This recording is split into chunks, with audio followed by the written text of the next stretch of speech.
Oke, well, ketemu lagi ya. Jadi ada updatean apa untuk hari ini? Jadi katanya Nikita Mirzani itu dilaporin ke polisi. Sama siapa sih?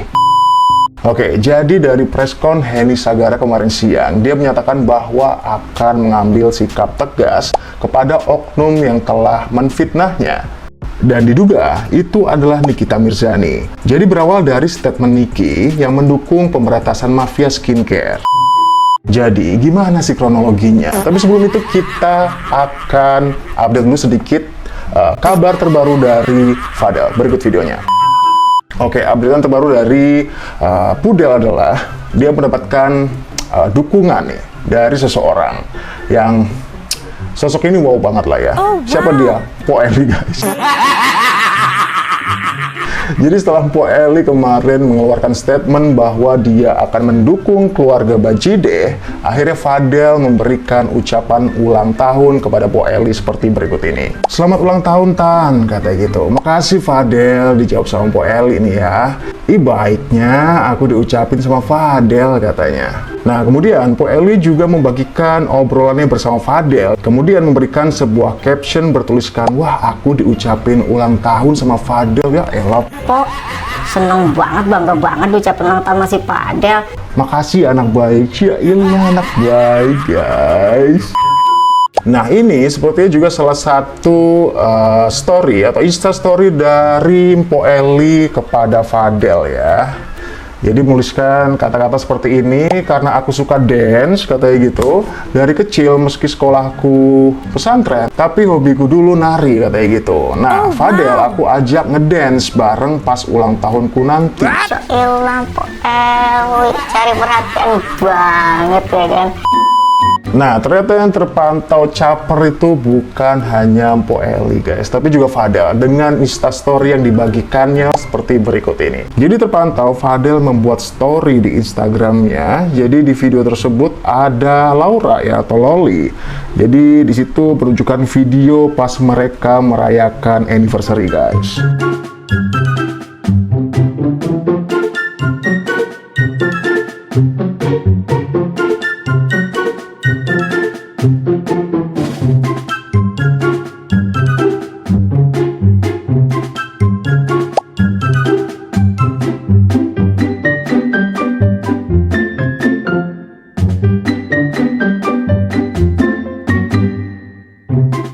Yailah, di tag juga IG-nya Laura guys. Nggak akan lihat si Lauranya, orang dia nggak pegang gadget kok.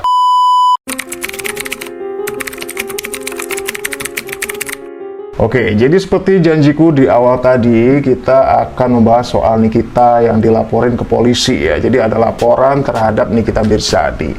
Dan siapa yang melaporkan diduga adalah Henny Sagara. Jadi akan nyambung sama cerita ini, jadi kita akan bahas soal dunia perskincarean guys. Jadi diduga tadi siang itu Henny sempat kabur sementara preskon masih berlangsung. Diduga kabur ketika dirinya melihat sosok Dr. Oki dan juga Dr. Richard yang tiba-tiba hadir dalam preskon tersebut. Jadi tadi siang itu dalam preskonnya, Henny Sagara dengan sangat lantang sempat menyampaikan kesedihannya dan merasa difitnah habis-habisan oleh beberapa pihak. Dia mengatakan dampaknya itu sangat luas katanya. Dirinya mengatakan berdampak pada nama baiknya saat ini. Kemudian juga berdampak pada keluarga dan juga perusahaannya. Jadi, perseteruan itu dimulai dengan terkuaknya beberapa skincare yang mengandung bahan berbahaya. Dan saat ini turut menyeret nama klinik-klinik besar yang ada di Indonesia. Henny Sagara sebagai pengusaha yang bekerja sama dengan beberapa owner skincare tersebut diduga menggunakan bahan berbahaya dalam beberapa produksi kerjasamanya. Dan beberapa oknum yang merasa dirugikan dengan hal tersebut berbondong-bondong mengungkap kebenaran dan meminta pertanggungjawaban pihak produksi dalam kasus ini, yaitu Henny Sagara. Diduga tak hanya kandungan berbahaya di dalam ingredients skincare-nya atau produknya tersebut, ada dugaan lainnya bahwa produksi milik Henny Sagara dianggap overclaim. Dan setelah munculnya sosok doktif atau dokter detektif, diduga didapati fakta baru bahwa kandungan-kandungan yang diklaim di setiap produk hampir tak ada, bahkan tak terdeteksi sih? Maksudnya adalah kandungan-kandungan yang diiklankan. Ternyata nih guys, bahwa iklan kulit muda dalam 7 hari setelah memakai skincare ini gitu misalnya, atau mengandung ini ono 10 kali lipat gitu ya. Ini bahwa ini adalah formula nomor 1 gitu kan, tuh banyak tuh iklan-iklan skincare seperti itu tuh. Atau istilah kekiniannya yang sering disebut overclaim. Waduh, ternyata bisa kayak gitu ya guys ya. Jadi diduga Henny Sagara itu sudah meraup keuntungan yang sangat besar dari aktivitas yang sudah dituduhkan tadi. Jadi tak hanya owner skincare atau klinik-klinik kecantikan saja yang dirugikan dalam hal ini, tapi kita semua para konsumen yang mungkin memakai produk-produk yang santer diberitakan, dampaknya adalah merugi. Dan selama ini ternyata konsumen banyak dibohongi. Nah, sebelum kita lanjut pembahasannya, aku mau disclaimer dulu nih, bahwa yang aku bahas ini tidak mencakup semua skincare ataupun klinik-klinik kecantikan yang ada di Indonesia. Masih banyak klinik-klinik yang juara gitu ya, yang jujur, yang berkualitas gitu. Namun dengan mencuatnya hal ini bisa membuka mata kita bahwa jika benar kasus ini nanti terbukti, kita akan lebih mawas diri guys, dan gak akan gampang tuh kemakan iklan yang lebay tadi ya guys ya. Nah, Dr. Oki sendiri itu diduga menjadi salah satu korban saat ini yang akhirnya berani speak up. Nah, diduga kerugian yang dialami oleh Dr. Oki ini sudah skala besar guys, karena sudah menyangkut produksi pabrik. Nah, dibantu oleh Dr. Richard, ia gencar memerangi dugaan tindak kejahatan yang dilakukan oleh para mafia skincare. Merasa dirugikan dan memiliki bukti kuat. Itu kenapa Dr. Oki dan Dr. Richard begitu peduli untuk membuktikan dan memberantas itu semua. Tujuannya agar skincare atau dunia perskincarean lah ya ke depan bisa maju dan jujur gitu ya, dengan produk-produk berkualitas dan sesuai dengan apa yang ditawarkan dan tidak overclaim atau lebay. Bahkan ternyata ya, kandungan sebuah produk nih, ada sebuah produk yang mengklaim bisa sampai 10 kali bikin muda atau meregenerasi kulit gitu ya, atau bahkan bisa sampai 17 kali gitu. Ternyata itu overclaim, ternyata itu belum tentu benar gitu guys.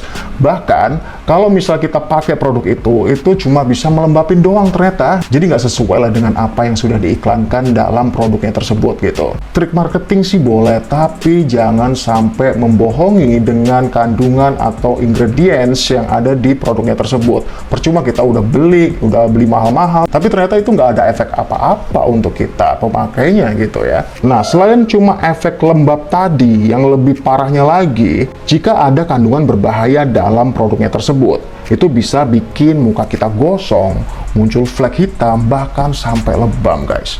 Nah, ini kita sebagai sahabat Dr. Oki tentu vokal menyuarakan hal itu, apalagi dirinya juga memiliki produk ya, atau skincare gitu. Dia nggak mau udah capek-capek, udah produksi mahal-mahal, bikinnya jujur, tapi dirusak dengan harga miring gitu, misal dari produsen-produsen atau oknum-oknum yang menjual produk-produk yang tadi berbahaya tadi gitu ya, dengan harga yang jauh berbeda, tapi efeknya bisa merusak konsumen sendiri gitu. Kalau mungkin yang cocok ya cocok aja, tapi untuk jangka panjang tentunya itu tidak akan dianjurkan. Nah, kita akan sedikit baca pendapat warganet tentang kejadian kemarin siang saat Henny Sagara melakukan press con. Bahkan juga ada tanggapan langsung Nikita Mirzani melalui kolom komentar seperti berikut ini. Dia menuliskan masalah sepele ini, Henny yang bakalan masuk penjara. Dia nggak tahu, udah dilaporin duluan di Mabes katanya. Yang bikin aku kaget itu umurnya Henny katanya. Ternyata kelahiran 87, kirain sudah 50-an. Lah emang masih muda ya? Iya sih, kukira udah umur segituan juga sih guys. Yuk semuanya yang sudah merasa Yuk semuanya yang merasa sudah tertipu sama owner-owner skincare, kita laporkan mereka semua. Mereka sudah memperjualbelikan skincare berbahaya. Biar owner-owner skincare dipenjarakan yang sudah meresahkan. Dipenjarakan karena sudah meresahkan gitu kali maksudnya ya. Nick Mir memantau dari Mekah, kata iya, itu ada komentarnya tadi. Di komen langsung sama Nikita Mirzani, didatengin langsung Dr. Oki dan Dr. Richard. Ini penakut, masa 2 dokter nggak diizinin masuk? By the way, si Bu Heni udah dilaporin sejak 2022, tapi sampai sekarang masih aja tuh katanya gitu. Ngomong-ngomong, kasus Fadel gimana? Besok Jumat kan, jadi nggak dia pakai baju oranye. Hari ini berarti hari Jumat ya. Ya kita lihat nanti update-annya seperti apa ya. Hari ini nih, si Heni kayak mau rapat pleno di gedung DPR. Iya rapi banget, tempatnya prepare loh.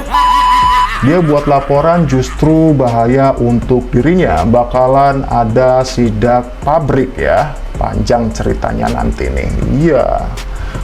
Karena ini orang-orang yang udah speak up ini udah mengantongi bukti yang kuat gitu. Apalagi mereka melawan yang katanya si Heni ini memang bukan orang yang biasa-biasa saja gitu ya, memiliki uang lah gitu, pastinya memiliki power lah untuk itu gitu. Jadi mereka nggak akan semena-mena nih, maksudnya para korbannya ini berani speak up, berani untuk meng-up ke publik, bahkan membawa nama baik dari perusahaannya masing-masing. Ya pastinya mereka nggak akan segegabah itulah, pasti mereka mempunyai bukti itu. Kenapa pada gencar sih, pada semangat untuk memberantas dan mengungkap kebenaran yang terjadi selama ini gitu, karena sudah meresahkan gitu. Itu kenapa Nikita memang gencar ya gitu. Nikita juga ikut bersuara, dia vokal tentang ini gitu, karena merugikan sih guys gitu, merugikan secara materi dan juga itu bisa merusak loh gitu, karena kita nggak pernah tahu kandungan dalam produknya itu apa gitu ya. Kalau cuma bikin melembabkan, oke lah, nggak apa-apa lah. Ya walaupun rugi-rugi juga karena udah beli tapi nggak bikin, nggak ada efek apa-apa gitu, cuma lembab doang ya, katanya bikin putih, bikin muda atau apalah gitu. Ternyata itu bohong, banyaknya bohong gitu. Jadi kita sebagai konsumen juga harus jeli ya untuk itu gitu, karena dengan munculnya kasus ini kita lebih mawas diri lah, tentunya lebih bijak lagi gitu. Oke deh, itu sedikit updatean untuk kali ini ya. Nanti aku akan update lagi untuk updatean selanjutnya, yang pastinya ini hari Jumat pasti ada updatean dari kasus Fadel. Oke, sampai jumpa di video selanjutnya.